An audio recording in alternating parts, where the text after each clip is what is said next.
Hello everyone, this is Bhupendra and welcome you in your maths class. So this is class 6 chapter 5 Understanding Elementary Shapes.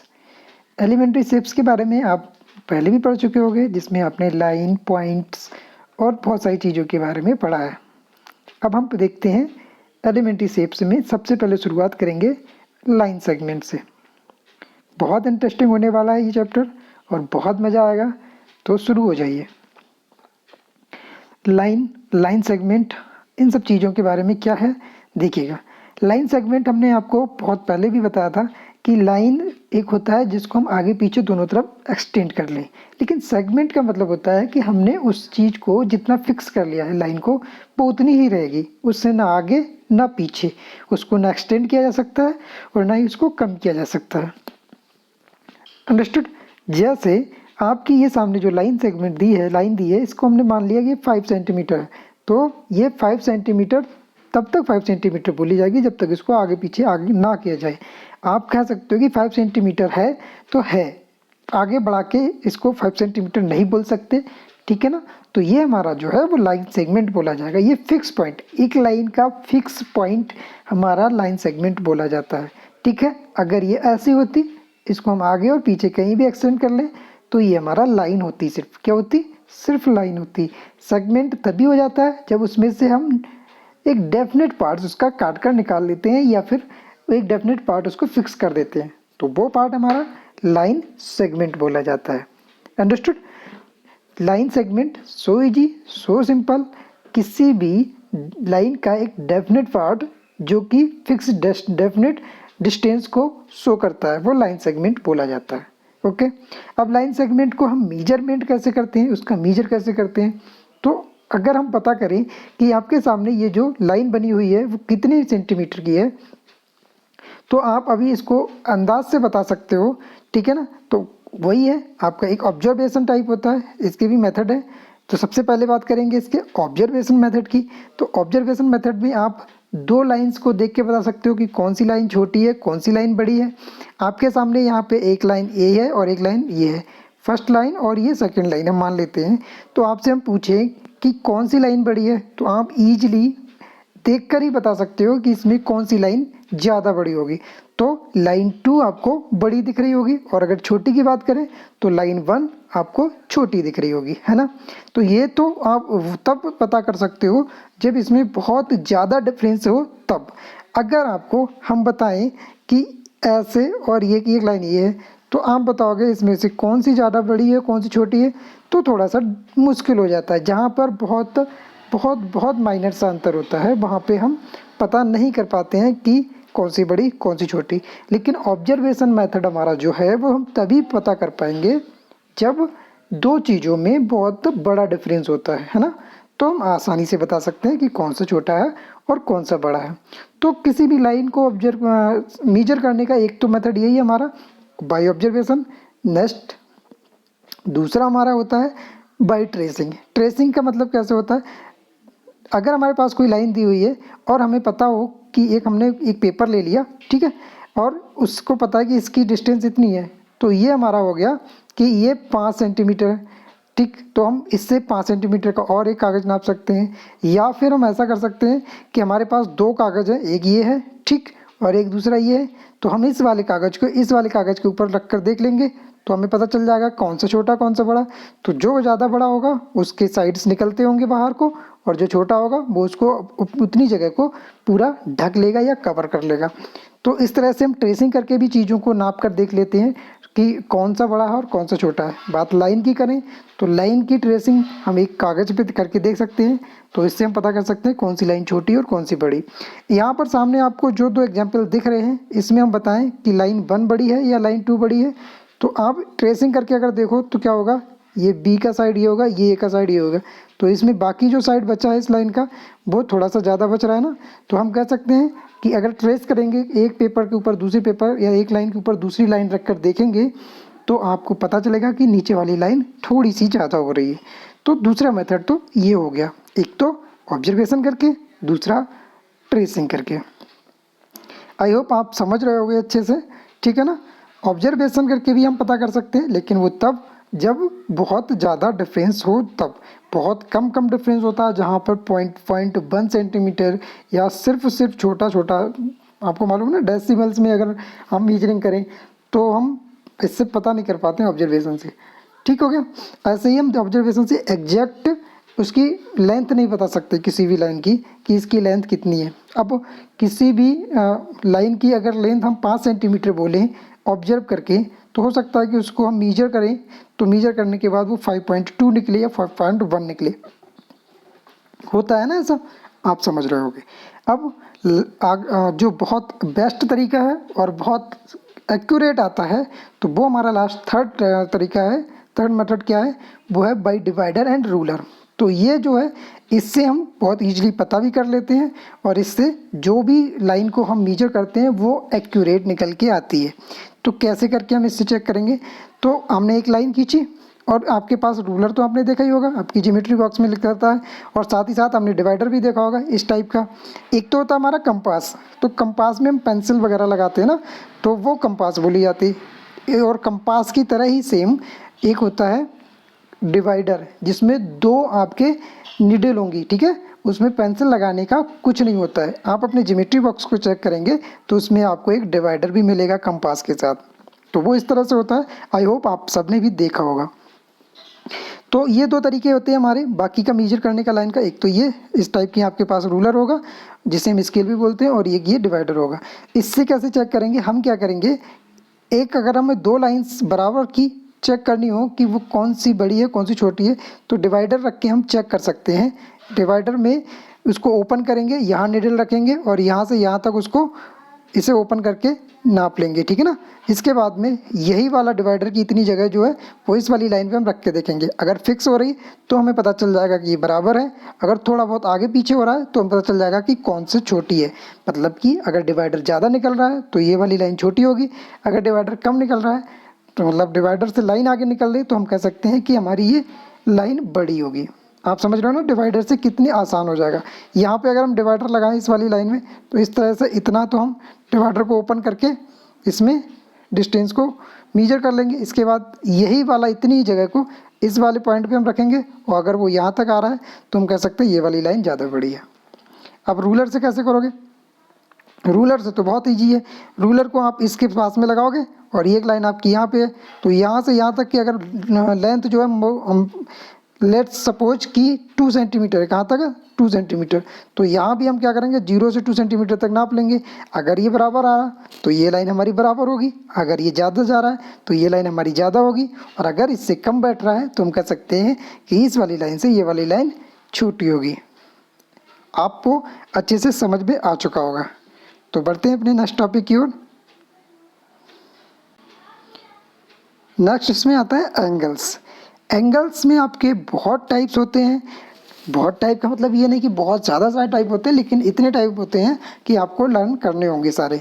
सबसे पहले अगर हम बात करें right angle की, तो राइट एंगल में क्या होता है, आपको इस तरह से एक लाइन परपेंडिकुलर वाली दिख जाए, ठीक है ना, ऐसे और ऐसे, तो जब ये परपेंडिकुलर एक दूसरे से बनती होती हैं तो हम कह सकते हैं कि यहाँ पे आपका सीधे 90 डिग्री एंगल बन रहा है। तो राइट एंगल को 90 डिग्री एंगल भी बोलते हैं।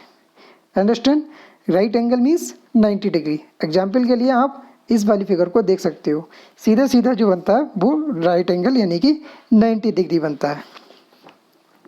आगे बात करते हैं हम स्ट्रेट एंगल की। स्ट्रेट एंगल मतलब सीधा एंगल, और सीधा एंगल जो होता है वो 90 डिग्री का डबल हो जाता है, वो हो जाता है हमारा 180 डिग्री। मतलब कि एक हमारा यहाँ पे एक 90 ये हो जाएगा, एक 90 और दो 90, अगर हम इन दोनों 90 को हटा दें तो यहाँ पे टोटल हमारा कितना बन जाएगा 180। तो इस तरह से एक स्ट्रेट लाइन आपको मिलेगी, और एक स्ट्रेट लाइन जब बन जाती है तो वहाँ पे आपका स्ट्रेट एंगल बोला जाता है, और स्ट्रेट एंगल की जो वैल्यू होती है वो हो जाती है हमारी 180।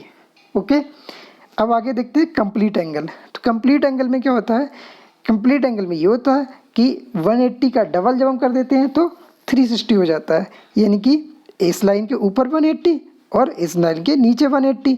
तो जब ये 180 180 दोनों मिलते हैं तो ये एक पूरा सर्कल बन जाता है, और जब पूरा सर्कल बन जाता है तो हम उसको बोलते हैं कंप्लीट एंगल, यानी कि यहाँ पे पूरा एंगल बन जाएगा 360 डिग्री का। तो ये हमारा हो जाएगा कंप्लीट एंगल। एक चीज़ और आपके लिए बहुत मोस्ट इम्पॉर्टेंट है, जरूरी नहीं कि आपको 90 डिग्री इसी तरह से लिखा हुआ दिखे, ठीक है ना। 90 डिग्री ये भी हो जाएगा, जहाँ भी आपको दो लाइंस परपेंडिकुलर दिखेंगी वो 90 डिग्री हो जाएगा। इस साइड से भी 90 डिग्री बन सकता है, या फिर हम कह सकते हैं इस साइड से भी 90 डिग्री बन सकता है, या फिर हम कह सकते हैं इस साइड से भी 90 डिग्री बन सकता है। बस आपको ये दोनों परपेंडिकुलर लाइन दिखती हो, ठीक है, एक दूसरे से इस तरह से मिलती होंगी तो वहाँ पर आपका 90 डिग्री हो जाएगा। कोई ज़रूरी नहीं कि आपका इस तरह से नहीं होगा, ये इस तरह से भी 90 डिग्री बनेगा। तो 90 डिग्री के कई सारे टाइप्स होते हैं। अब 180 को आप ये मत समझना कि ये सीधे सीधे इसी टाइप से बनेगा, बिल्कुल नहीं। ये 180 ऐसे भी बन सकता है, ठीक है ना, ये 180 ऐसे भी बन सकता है, ठीक। और अगर हम बात करें 180 किस टाइप से बना सकते हैं, तो किसी भी टाइप से आपको एक लाइन खींची हुई हो और उस लाइन के ऊपर की बात करें तो नीचे 180 यहाँ भी होगा, और अगर ऊपर की बात करें तो 180 ऊपर भी बन सकता है, ठीक है ना। तो इस टाइप से एंगल्स को आपको सिर्फ ये पहचानना है कि कहाँ पे 180 बन सकता है, कहाँ पे 190 बन सकता है, या 360 बन सकता है। तो 90 डिग्री के लिए आपको दो लाइनें परपेंडिकुलर होनी चाहिए तो 90 डिग्री बन जाएगा, और 80 डिग्री के लिए आपको एक सिंपल स्ट्रेट लाइन होनी चाहिए, उस पर बना एंगल आपका 180 एंगल बनाया जाएगा। और 360 के लिए तो आप जानते हैं कंप्लीट एंगल के लिए आपको एक सर्कल दिखता होगा, वो 360 डिग्री में होगा। तो अभी आपको इस चैप्टर में सिर्फ राइट एंगल, स्ट्रेट एंगल और कंप्लीट एंगल के बारे में ही क्वेश्चंस आएंगे। तो बाकी के एंगल्स के बारे में हम और आगे चर्चा कर लेंगे, लेकिन अभी इसी के लिए इतना ही। आगे देखते हैं अपना नेक्स्ट टॉपिक। नेक्स्ट टॉपिक हमारा है, एक घड़ी में, घड़ी की जो सुइयां हैं उसमें आपने देखा होगा कि वो धीरे धीरे करके चलती रहती हैं, तो साथ में वो एक दूसरे के साथ कुछ एंगल्स भी बनाती रहती हैं। तो अब उसके बारे में हम बात करते हैं, और इसमें आपको बताना भी होगा कि कब 90 डिग्री बनता है, कब 180 डिग्री बनता है, और कब उन सुइयों के बीच में पूरा एक कंप्लीट एंगल बनता है। तो आप सामने देख रहे होंगे, आप इसमें एक घड़ी है, ठीक है। इस क्लॉक में आपको देखना ये होगा कि इन दोनों घड़ियों में सबसे पहले जो एक 12 पे है और एक 3 पर है, यानी कि अगर एक 12 पे और एक 3 पे हो तो आपका इनके बीच में कौन सा एंगल बनता है। अभी हमने बताया आपको कि अगर दोनों दो लाइन्स हैं और दोनों लाइन्स के बीच में परपेंडिकुलर है, मतलब दोनों लाइनें परपेंडिकुलर मिल रही है, तो उनके बीच में बनने वाला एंगल, हाँ जी, 90 डिग्री होता है। कितना? 90 डिग्री। तो घड़ी की दो सुइयां हमेशा 90 डिग्री कब बनाती हैं? जब वो या तो 12 से 3 पर हो, या फिर 3 से 6 पर हो, या फिर 6 से 9 पर हो, या फिर 9 से 12 पर हो। समझ रहे हैं ना? तो वो हमेशा 90 डिग्री का एंगल बनाएंगे। क्यों? क्योंकि तभी इनके सुइयों के परपेंडिकुलर मिलने की संभावना होती है।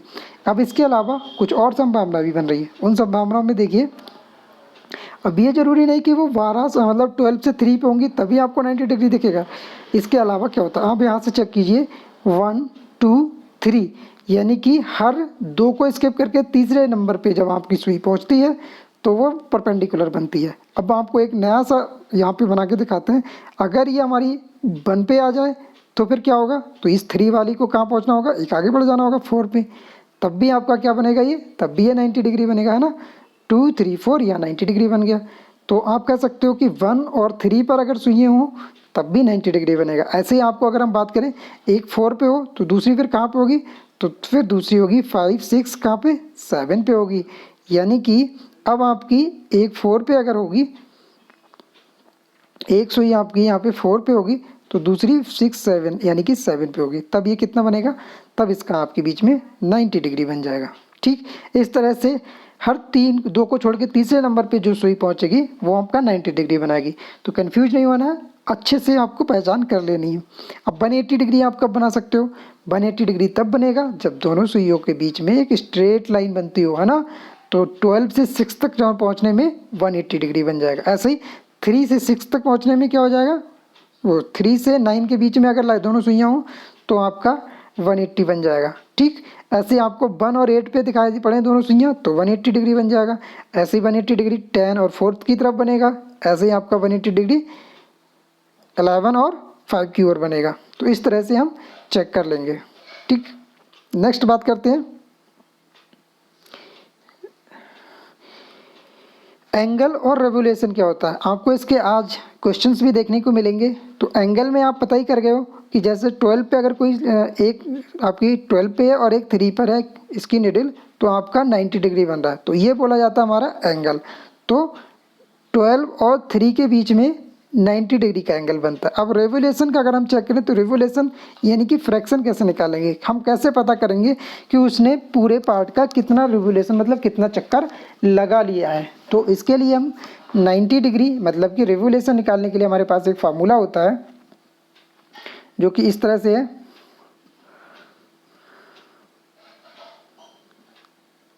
रेवोल्यूशन का फॉर्मूला आप देख लेंगे, यहाँ पे आपका है